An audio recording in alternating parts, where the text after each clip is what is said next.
ત્યારે ગીર બરડાના આલેચના માલધારીઓને લઈ ચૈતર વસાવાનું નિવેદન 21,913 માલધારીઓને બોગસ એસટીના દાખલા અપાયાના ચૈતર વસાવાના આરોપ। બોગસ એસટીના દાખલા તાત્કાલિક રદ કરવા માટે ચૈતર વસાવાએ માંગ કરી છે।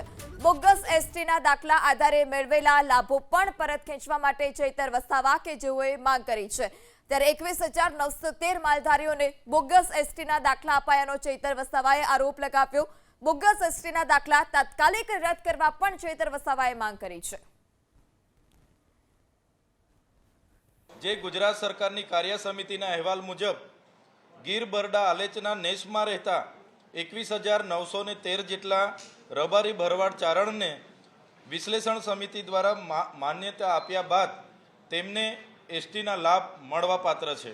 તે સિવાય બાકીના 56,000 જેટલા બોગસ એસટીના જાતિના પ્રમાણપત્ર ગુજરાત સરકાર દ્વારા આરબીસીને આપવામાં આવ્યા છે, તે તાત્કાલિક અસરથી રદ કરવામાં આવે તે આજે માંગ કરવામાં આવી છે।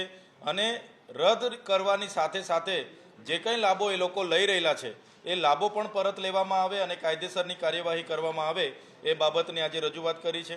સાથે સાથે ગીર બરડા આલેચના નેસમાં રહેતા સિવાયના રબારી ચારણ ભરવાડ કે બીજા જ કાસ્ટના લોકો પણ જે અનુસૂચિત જનજાતિના યાદીમાં જેમનો સમાવેશ થઈ ગયો છે, ત્યારે એમને દૂર કરવા માટે રાજ્ય સરકારે કેન્દ્ર સરકારને 3 વર્ષ પહેલાં દરખાસ્ત મોકલી છે, પણ એ દરખાસ્ત આજ દિન સુધી એ મંજૂર કરાવવામાં આવી નથી। ત્યારે અમે આજે ગુજરાત સરકારને સન્માન્ય ગૃહમાં કીધું છે કે એ દરખાસ્ત મંજૂર કરાવવા માટે બાકી રહેતી કાર્યવાહી વહેલી તકે સરકાર પૂર્ણ કરે અને કેન્દ્ર સરકારને તાકીદ કરે એ પણ અમે આજે સન્માન્ય ગૃહમાં માંગ કરી છે।